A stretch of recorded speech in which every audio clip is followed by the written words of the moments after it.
I'm Dr. Nicole Lipkin, and this is the Hey Kiddo podcast where we talk about all things parenting. So today I am super excited to be speaking with Dana Kaplan about when things get out of hands with kiddos and ourselves, or in more professional speak, escalation and de-escalation in the world of self-regulation.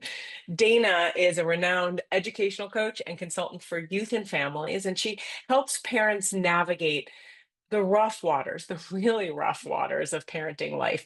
People often call her the child whisperer, or even for adults, as she helps everyone kind of reframe and transform their current state of being into one of thriving and joy. Dana also specializes in neurodivergent and out of the box learners, supporting all ages to help them discover how they learn and what's needed to write their own success story. Dana, I'm so excited to have you on the show and excited to hear and learn from you. I am honored to be with you. Like, Thank of you. all of the people that I get to be on their podcast and all the invitations, I was like, Thank you. I want to be on your podcast. Can I Thank please you. be on your podcast? Thank you so much, Dana. So you coach parents, you coach kids, you work with families. And one of the things that you told me that you're seeing a lot of is just struggles around escalation and de-escalation and self-regulation for kids, but also adults, for parents. Adult. Can you just set the foundation? Talk to us a little bit about it. So I'm going to forever be a kindergarten teacher. Yeah. Why? Because our inner 5-year-old is always activated. Now, do Mhm. we know what to do with our inner 5-year-old when it is activated, right? So that's really why the escalation happens so fast. We become reactive. We become so entrenched in whatever we personally want and whatever we personally need in that moment, that our frontal lobe, like I have my students do this all the time, and even parents do it too. Like, put your hand on your frontal lobe, like literally hold right here. Just hold there for a second and ask yourself, am I present or am I activated? And the reason Mm, I have them do that, just to stop and pause and ask them to hold just this whole frontal space. feels good. It doesn't feel good, but it like really has you check in with your body, because Mm. this is the whole space of, if this becomes banana town, if this literally Mhm. becomes banana town, the rest of your brain, the neurons are firing off like, I'm going to get what I want. All I'm going to do is have a tantrum. All I'm going to do is tell you that I'm right and you're wrong. And then what happens is even worse. Mm. Parents are activated. Say the parents had a rough day at work, Yeah. and on top of it, they got a call from the school saying that their child had a rough day at school. Yeah. So what parents need to do is do de-escalation and do regulation experiences. And that's something that I work on directly with parents to help them regulate before they go home. What does that mean? Regulation or de-escalation Regulation. experiences? Thank you for asking. Such an important Yeah. question. There's this big buzz around breathe, keep breathing, Yeah. but bigger than breathing. So like something that I'm constantly doing is bilateral tapping. And what Hmm. it does is it's using both sides of my brain to calm my nervous system down. So we have this vagus nerve and our entire spine. And this Hmm. vagus nerve is like another brain in our body. And it becomes so hyperactive, or it can be calm. So we want to Mm. be calm.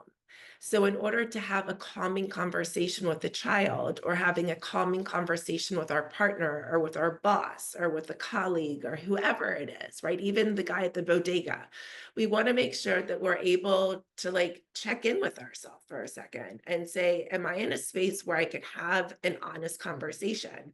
And I actually, even if I may share, I experienced Yeah.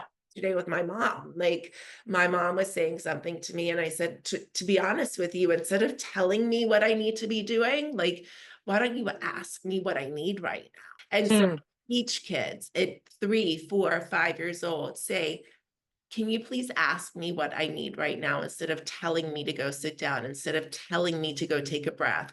Because truthfully, what happens is when you're told to go take a breath, that's so Oh, irritating. you It's want to? Oh, so it's like you irritating. go take a breath. Leave me alone. Yeah, and then you really want to like run off the handle and use all Right. kinds of profanity and be like, but the Yeah. reality is that like, if we could actually take a step out of the box right? Take a step out of the box and say, hold on a second. This really isn't about me.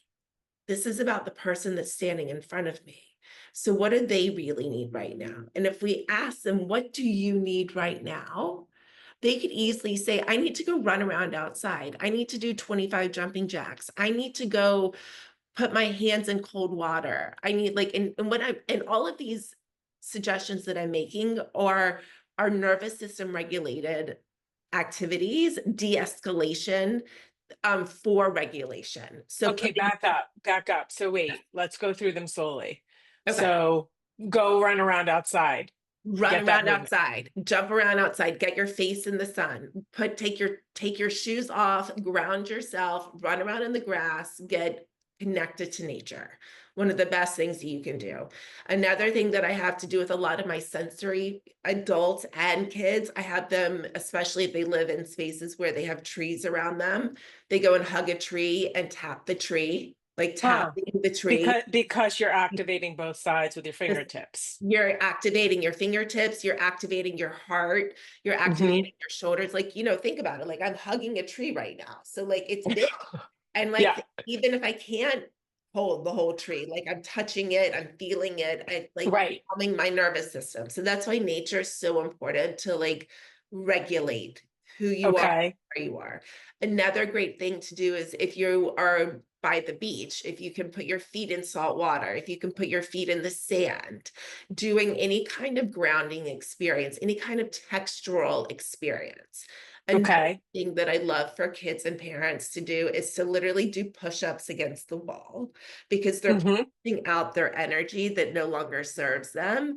And then they're also using muscles in their body that they have forgotten about, that they've been keeping tense. So what they're doing is they're pushing against the wall and then tensing up these muscles that are already tense, and then they shake their hands out really fast. So Mm. loosening up. And then what's happening is all these messages are finally coming to their brain again, and their frontal lobe is opening up, and they can actually have an open, honest conversation. Executive Okay. functioning is happening, executive function Yep. is happening again. You are no longer reactive, you are responsive, and that's what we want is to be responsive. So when we talk about, because we've just talked about a gazillion things. So to bring it all the way home and back to the centralization of around regulation, de-escalation, the whole premise behind it is to be able to have an honest, transparent conversation about whatever is going on. Hmm. A lot of the workshops that I do are focused on uncomfortable conversations. And why are they uncomfortable? It's because somebody in the conversation is not necessarily going to like what's going on. So I'm going to be the 5-year-old coming home to you as my parent and saying, I hate reading. Now you love reading. Hmm. You love reading. Now the conversation's uncomfortable because now you're going to have to try to convince me, the person Right. reading, to start loving reading. But that's not the problem. The problem is what's preventing me from liking reading. So Hmm. you take a moment and you either do the bilateral tapping. You can also do it on your Right. legs, not even knowing it. So like your child has no idea what you're doing. Like you don't even know what I'm doing right now, but I'm tapping both Right. legs, right? So you're regulating your nervous system and you For get how long? For how long as long specifically? as you need it. Okay. Honestly, Like as are long you going to feel a shift? you will feel a shift because you'll be able to say, what do you need? When that Okay. question comes out of your mouth, what do you need? What's preventing you from liking reading? Right. And then ultimately they're going to say it's boring. Well, it's really not boring. Anytime a child says something's boring, it's really because it's too hard or they don't understand what's going on. Like Okay. I've done over 2 decades of studying this. Whenever a child says they're bored, it's really because they don't understand what's going on or they have lost. My child, Charlie, constantly, it's boring. It's boring. It's boring. Is it? And it's like, I don't want to brush my teeth. It's boring. What's happening is he doesn't want to brush his teeth because it's a monotonous experience. Yes. And also truth, it could be a sensory issue. Mm-hmm. Mm-hmm. So There's that like the feeling on the feeling of gums. that Yeah. brushing of your teeth, Yep. I don't like it. So instead of saying I don't like, a lot of Mm-hmm. they're scared to say I don't like this. Like Right. something that you have to do, right? You Right. have to go to the bathroom. Well, I don't like going to the bathroom at school. Instead you're going to hear it's boring to go to the bathroom at school. Like you're going to hear Mm, boredom thrown in the most random spaces and places. But then also as an adult, you have to check in and think, oh my God, I'm the same way. I don't like going to the bathroom in the office. yeah, of course. I wonder where my child gets it from. So Okay. so you have to really dig in and think, and it's so important to constantly remind yourself there's no shame, there's no blame, there's no guilt. Hmm. Like I have a sign in my apartment that says no shame, no blame, no guilt. I will take a picture of it and send it to every single one of my clients when I know, even if I can feel their energy, Yep. Yep. feel that energy that they're shaming themselves or blaming themselves or guilting themselves about, oh, I should have. Like anytime you say I should have, you're Sure. literally like shaming yourself You're instant. shaming. And So wait a second. So wait a second. Let's back up because I want to make sure listeners understand what's happening here. So you're talking about when there is an escalation or there's I don't like or something's happening, and your immediate response as an adult is to counteract that with a no, you don't, or yes, you do, or this has to happen. You're suggesting, and also for children, to do some basically sensory movements to kind of allow the frontal lobe, allow the executive functioning to come back and work for you in an effective way. And that could be, and it's very interesting because we've talked to a couple of OTs. And again, like the hugging, the the hugging, the squeezing. squeezing. I don't know if you can Yes. see, but like this squeeze, Hmm. I have students that squeeze their arms now. They Right. down their body. They're like, Yes. and they get it because what happens is we don't even realize how fast we become dysregulated. We don't even Hmm. realize like the littlest An things. instant. It could be a smell, it could be touch, Yes. it could be a tag in our t-shirt, right? Yes. We don't even realize like what could be throwing us. And so until we become so body censored, right? Like censoring our body, observing our body, what is going on. Hmm. Like the main, I guess ultimately to even rewind even more, we really need to be getting in touch with our bodies more. Because if we're not in touch with our bodies, then our brain takes over. And that's when the executive functioning goes blank, right? We lose Yeah. executive functioning. You say things that you don't mean to say, you do Yep. things that you don't mean to do. I've been studying the brain with all of my elementary school students, and they're so fascinated by how fast a sensory neuron can be shot in your brain, and like Yeah. you could throw a pencil. Like I Yep. explained it to them, I was like, you just got frustrated, your executive functioning button is off, snap. What do? You throw a chair, Yep. right? And they're actually getting it because they're seeing the neurons, because I've been showing them these videos of like how fast the neurons fire and wire and go and go and go. And as adults, we don't think about it. Like Sure. it is our responsibility as adults to be like, oh my God, I am so overly stimulated right now. I need to get up from my desk. I need to go take a walk. I need to go put my face in the sun. I need to go get some fresh air. And it's bigger than this is even bigger than when somebody tells you to take a breath, right? Like something's not happening that you're happy with at work. You've been working on a project, and all of a sudden you get this email that things have gone awry, and your body goes into panic mode. You go into Hmm. pure survival mode. And Hmm. go into pure survival mode, our executive functioning is off. All Hmm. you want to do is survive. So it depends on what type of person you are. Are you a fighter? Are you a flighter? Are you Hmm. a fawner, which means to over people please? Are you going to run into your boss's office and be like, oh, tell me I can like fix this? Like, tell me all the things you Right. do, right?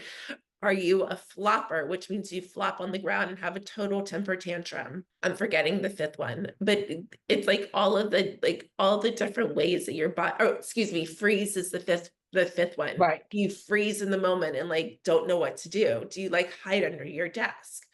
And when you Hmm. hide under your desk, that's also what kids do. So Hmm.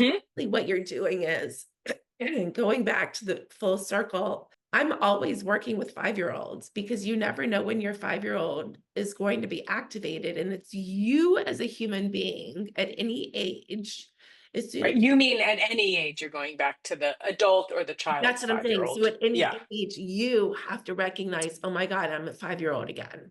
How can Yeah. I pull myself back up to my actual age? What do I need to do for myself to bring myself back up to my actual age? Who do I need to speak with? What practices do I need to have? Meaning, what coping mechanisms do I need to have Right. in place, right? Is it the breathing exercises that you may have that you practice? Is it that you need to meditate? Is it that you need to go take a walk? Is it that you need to do Hmm. bilateral tapping? Is it that you need to just walk away, right? Hmm. A lot of times the best, and this is something that I teach all of my clients, is that the best conversations come out of when you remove yourself from the current environment that you're in. That is one of the best de-escalation practices you can possibly do. So if you're Hmm. a meltdown in your kitchen, like, right, like you're talking to your child and like all of a sudden it went from 0 to 100 in your kitchen, get out of your kitchen, go into the living room, go into the Take your child out of the kitchen yeah. too if the child's having the, Yeah, yes. say, Okay. let's go into another room. Let's go into another room. Let's have a fresh perspective. Let's see if we can see what's happening here. And just by getting you out of that space, that energetic space, you're also taking the moments where your body is forcing you to breathe and you Hmm. don't even realize it. So no one's having to say, oh, take a breath. No one's having to say, relax. Right. No one's having, You're removing you're yourself in this removing situation. yourself Right. from the situation. And so when we think about a lot of times with kids, and they're like, and parents are like, just remove yourself from being around that kid that's bothering you. It's the same thing.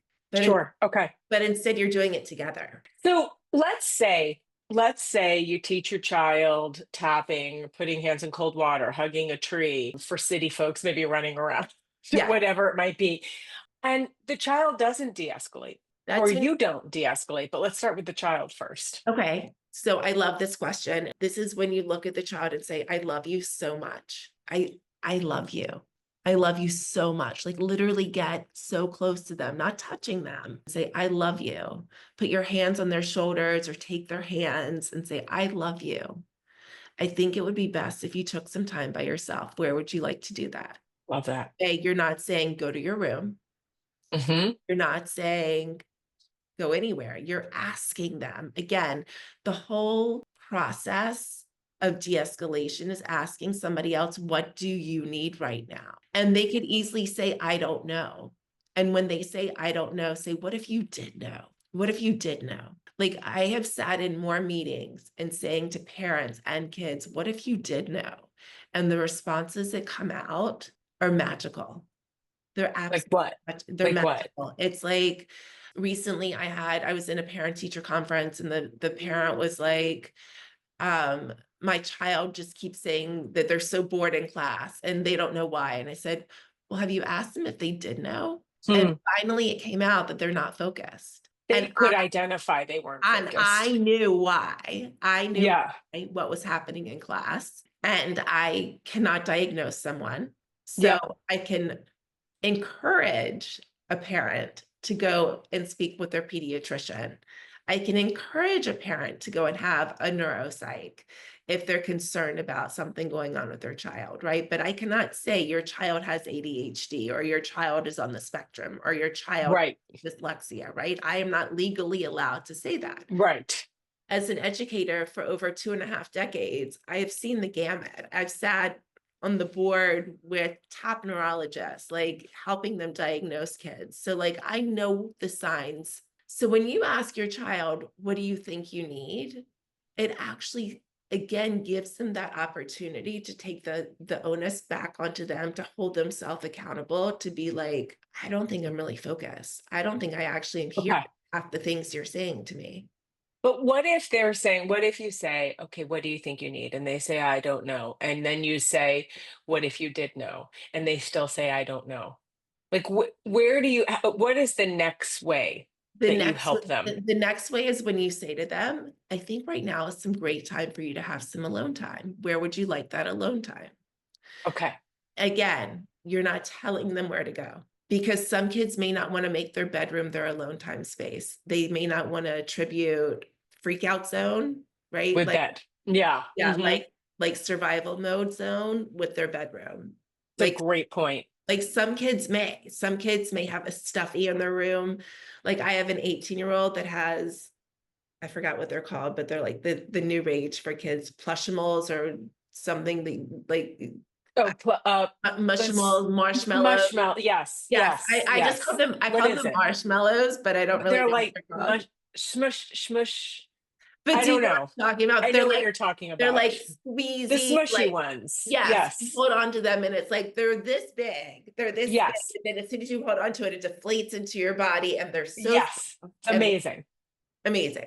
With other clients, I have like they already have some of those smushable like coping calming mechanisms or toys that are in a different space in the house where they can go and immediately go for they know, like, you know what, I'm gonna go take some time for myself. And Yes. ultimately what we want is for the child to say, you know what, this conversation is really getting out of hand. I need to take Hmm. time for myself. Hmm. I mean, that's the goal in life, right? For That's us. that's the goal. That's the goal in life. But Okay. but it also, and I do also want to say this. I have a lot of clients 18 and younger that have gotten to the space where they can say to their parents, this conversation's not going well. I need to go take some time for myself. And the parents get even more escalated because Mm, they're not able to recognize enough is enough. So as an adult, we really have a lot to do because we were not taught these coping mechanisms as children. right. We were not taught these coping mechanisms. No. We were No. told you do what you're told, you say you go and do it, go to your room. Do you know what I mean? Like we were never Hmm. Don't op- talk back. don't talk back. We were never given the option to actually say what was going on. So like it's interesting because I have one client in particular who is so anxious all the time and is so and also has ADHD but is not medicated. And we're working on protocols to help when they like start to feel super anxious, like that jumpy feeling in their Yeah. body. And he was worried that something was about to get broken. So he used his hand inappropriately, but still, like he didn't intend to hurt anyone, but he pushed another kid out of the way, which caused a piece of technology to drop and break so that his personal headphones that he needs in school wouldn't get broken. But no one took the time to have the conversation with him. Everybody Mm, blamed him for putting his hands on another child. And mm. 5 minutes of having the conversation with this child, he's like, how did you figure this out? And I said, because I understand you. You reacted. You were so scared of getting in trouble about something else. Yep. And that's really at the core of what the problem is that everyone is so fearful about getting into trouble or doing something wrong, adults and children. Adults Yeah. and children. Am I going to be that mom that says no to another mom that I'm not going to pick up your child at school today because I've got so much on my plate right now and I just can't add another thing? Am I going to be cut out of the village because Of the social group, right? right? So it's with everyone and everything. It's such a social dynamic. And so when we're talking again about de-escalation and regulation, it's really about being comfortable saying no. Nothing brings me more joy than hearing somebody say, I need help, or no, that doesn't work for me. Like nothing Mm, more, hmm. like at any age. No, that doesn't work for me. Yeah. I'm like literally saying, no, that doesn't work for me. Like when my mom was visiting, I was like, I have to work out. These are the things that I have to do in order to keep my body Your healthy body and healthy, and right? and In your and, mind. and regulated in my Hmm. body and soul and everything healthy for me in order to be my best self. Hmm. So she's like, well, when do you want to do this? And when do you want to do that? And I was like, I need you to make a decision. Hmm. I'm telling you what I need right now. I need you Hmm. to make a definitive decision on what you need to do or what you want to do in order for me to figure out when I'm going to be doing A, B, C, and D. Mm, That took a long time for me to be able to get there. I'm an adult. sure. Child is not capable of doing that. Their brains are not fully developed. So a Right. child's not going to say, a 13-year-old is not going to say to a parent, tell me what Right. you need to do in order for me to go, like, Exactly. you know what I mean?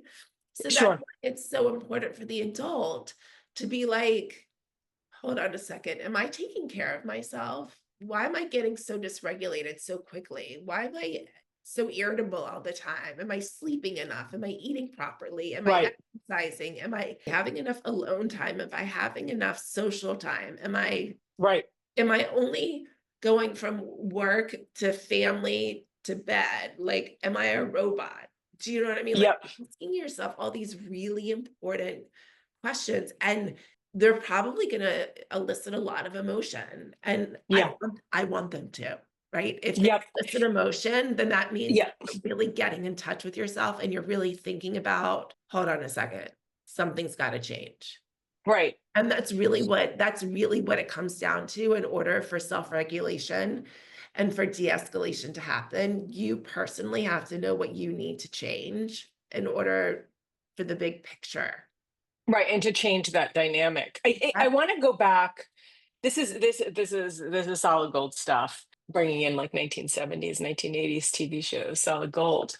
Yeah, great stuff. um, so I want to go back to boredom because I think that again, and you put it in the same category. It's helping a child kind of understand what they actually need. Yeah, But I want to focus in on that yeah, for some of our time together. I think it's such a word, and again, I think it's used a lot, and a lot of parents experience it, and it's a lot of like, "What?" And again, boredom is just a word that's used to cover up what's actually going on. yep. But let's break it down a little bit. Let's break it down because it's really hard in the moment when you hear everything's boring. So boredom is an scapegoat. The practice of saying you're bored is literally a way of you saying, I don't know, I don't understand, I don't know what to do. So I don't know. Mhm, I don't know what you're talking about. mhm. I don't know what to do. Okay, I don't know. I don't know what you're talking about. I don't know what to do. Yeah. So when we don't know what to do, we're going to say we're bored because Mhm, I want to look like that person that doesn't understand what's happening in the bigger picture. mhm. Right? So when we think about adults and everyone having to know everything, right? Like one of the biggest practices that I teach parents is saying, I don't know, let's go look it up together. I don't know, let's look it up Right, together. I don't have the answer. Let's go research. Let's go find some way of discovering this answer, right? right. The more you can say that, the more likely your child is going to divert from saying, I'm bored to I need help. Mhm, mhm. But if they don't hear you modeling, I need help or I don't know, they're going to say, I'm bored because Right. their ego is activated. Their ego is saying, oh my God, do not let them know that you don't know what's going on. Do not let them know you have no idea how to solve a problem. Do not let them know you're like completely off in la la land. Your ego is constantly in charge of keeping you safe. So your ego is Right. keep saying that to you when in fact there's no bear chasing you, there's no Right. snake sitting around you, nothing's going to bite you, Mhm. things going to happen. And so that's why when we talk about fear and we talk about the ego, they're fearful of telling someone, I don't know what you're talking about. So let me just tell you I'm bored and make it your problem. It's your Is fault. is there ever though boredom? You work also with a lot of gifted students. Right. So is there also ever boredom of like, I would rather play with Legos than do this work? So that's different. Okay. So that's a totally different conversation to have. So I do have a lot of kids that say I'm bored from learning these sight words that I knew a year ago. And I'm like, you're right, I know you are, but Mhm. you still aren't spelling them correctly. So until you show me that you can spell them correctly, you're going to keep getting the same sight words. I need you to stop using resources around the classroom and I need you to spell them from your long-term memory and your temporal lobe. And I use this language with them. I'm like, Yeah. it's in your short-term memory right now. It's in your frontal lobe. And I need you to move it to your temporal lobe so that you can actually recall it independently. So as you're writing, as you're doing your essays, as you're writing your books, you're not looking around the room how to spell because or which there to use. It's automaticity. You know it. Yeah, you just knew that their shoes were sitting on the floor was THEIR. Like You just knew it. Or they're playing at the park, THEY''re, you knew it. So when you're bored of having to study this, yeah, that makes sense to me. You're tired of it. But at the same time, you haven't shown me mastery. So until you show me mastery, I'm not going to let you move on to the next step. Now, when it comes to boredom, and they would rather be playing with Legos. Right. Of course they want to play with Legos. And I don't believe in reward systems. I'm anti-reward. I'm all about internal Mm, motivation instead of external motivation. But sometimes I will say, listen, if you really want to be playing with the Legos before center time, like what can you do right now to practice your sight words so that you don't, so I can actually give you the challenging words that I know you're ready for.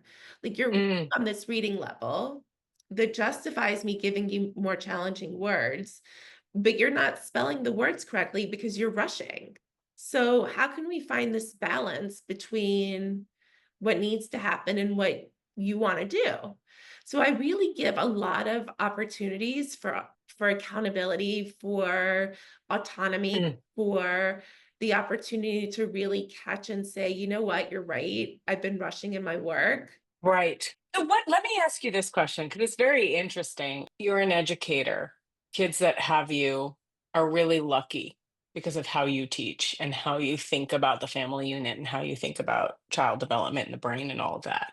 Not every educator is like that. So what if an educator's not identifying you haven't obtained mastery yet? You're rushing through. Show me you're capable of doing. Let's not make mistakes. Like, what do you do at home as a parent if you know that's happening at school? So that's actually a really wonderful question that you're asking, because a lot of parents won't admit to the fact that their child is rushing, that their child is doing anything wrong. It's always my child is doing everything perfectly Yeah, like totally. it's supposed to be. Yes. So I love that you posed the question of what if you are noticing it, right? Yeah. You as the parent are your child's biggest advocate. Like I work across the United States with parents sitting in on meetings because the parents don't know how to advocate for their child. So I sit there and I Mm, advocate for them. That's a time when I'm sitting with a group of mediocre teachers, and I say mediocre intentionally. I have no ego when it comes to this. I have so much to learn. I maybe mhm. a bazillion awards and created lots of things and all that stuff. And my way is not the highway. Like I am Sure.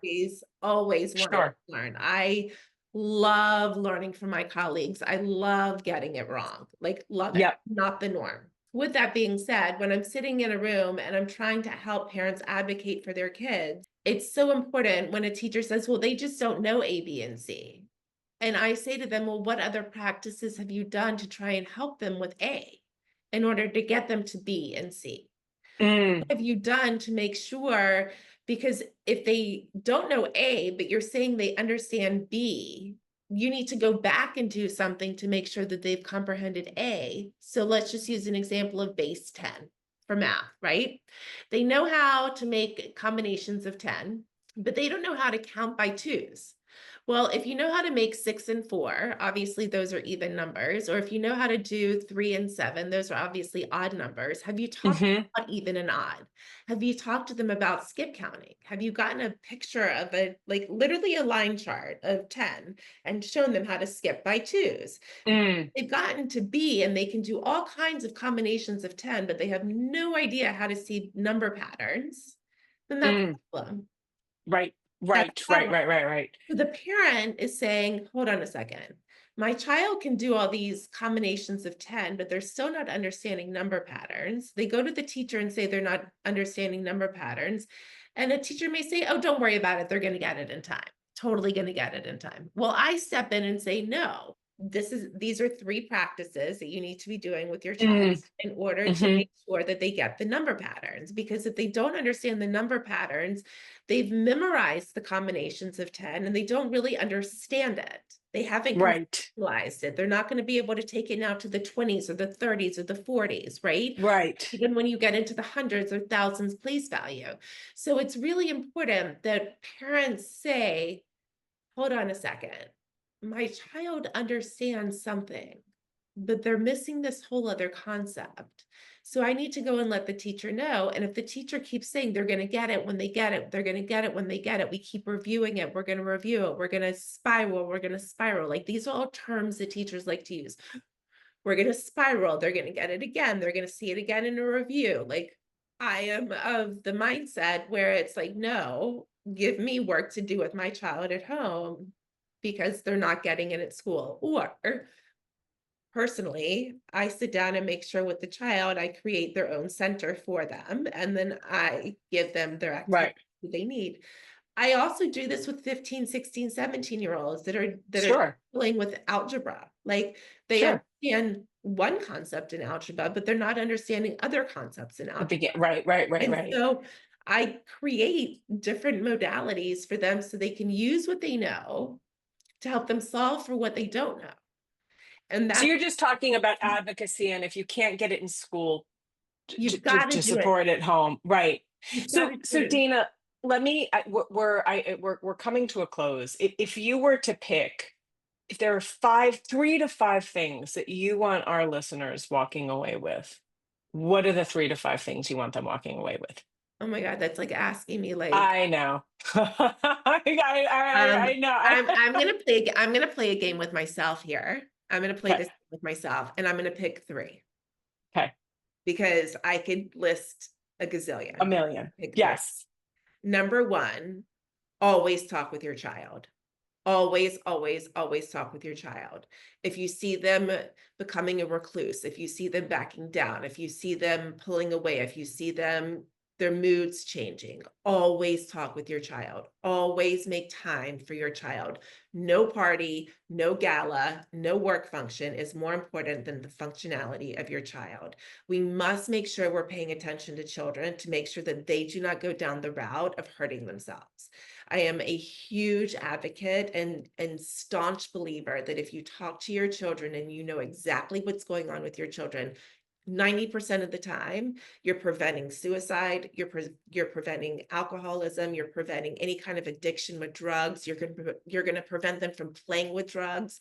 Like I have seen it firsthand what happens when you don't talk to your child and then they have this raging TikTok access, which I can access whenever I want, and I see them vaping and being hooligans, and Mhm. like the parents are like, well, I don't want to be too much with my child. No, you chose to have your child, choose to be involved. That is Okay. number one. So Number talk, open always up talk, communication. always talk. The second is give your child space. They may Mhm. not come and talk to you immediately, but if you show them and you tell them about a story of your own experience, like when I was like I tell my students all the time that I cheated in school. I tell them Mhm. incessantly that I cheated in school because I want them to know I did not know better because I didn't know how to ask for help. So Mhm. let them know the reason I'm letting you know that I cheated is because I want you always to feel like you can come to me and ask for help. My adult clients, I want you to know I cheated in school because I didn't know how to ask for help. Mhm. I want you to ask for help.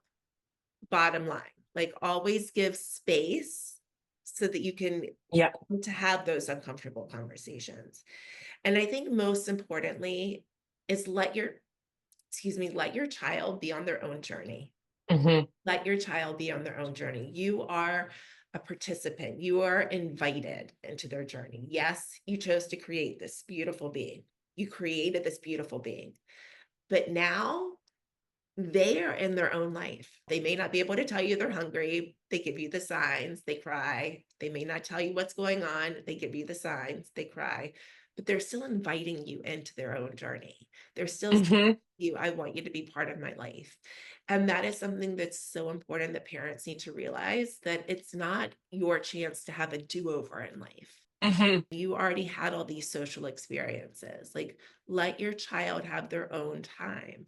Let your Mhm. child know you're always available for them.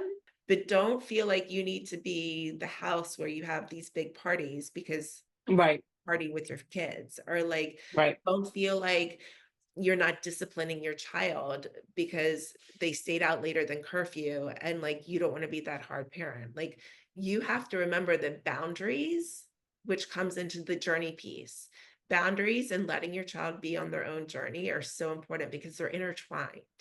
Boundaries Mhm. show self-love. Letting your child be on their own journey is self-love.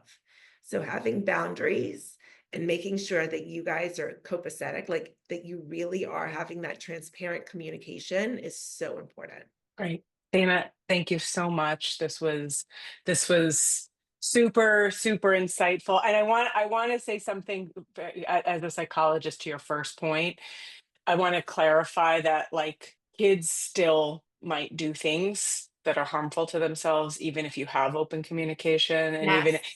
but Yeah. starting at an early age, having open communication, it increases the chances that children will talk and that you will understand their patterns to be able to pick up their signs, Yes. um, Yes. to 1,000%. understand. A Yes, I thousand. just want to make that clarifying point. If I may add, like I battle with anxiety. I know when anxiety Hmm. has me or when I have anxiety. Like I want kids to understand the difference. I have ADHD, it's my superpower. I want kids to understand that what's going on within them, how to utilize it and how to maximize it. And so yes, Yes, so much for clarifying. Situations happen. things happen. Our brains, like I'm a big believer that we are all neurodivergent, regardless of what books, scientists, studies, Hmm. because every single one of our brains work differently. And so I'm so grateful Absolutely. that you are, thank you, Yeah. thank you Yeah. for Yeah. clarifying Yeah. that point, because it's so important that without the communication, you're more likely to go down the scary routes with that still though, anything can happen. Anything can happen. Yeah. Yeah. Dana, thank you so, so much for sharing your insights on the Hey Kiddo podcast and love talking to you. Thank you. Oh my God, thank you for having me. Thank you. Thanks for listening to Hey Kiddo. If you like what you hear, give us a review wherever you get your podcasts. Learn more about Hey Kiddo at our website, hey-kiddo.com. Have a question for our experts? Email us at hello@hey-kiddo.com.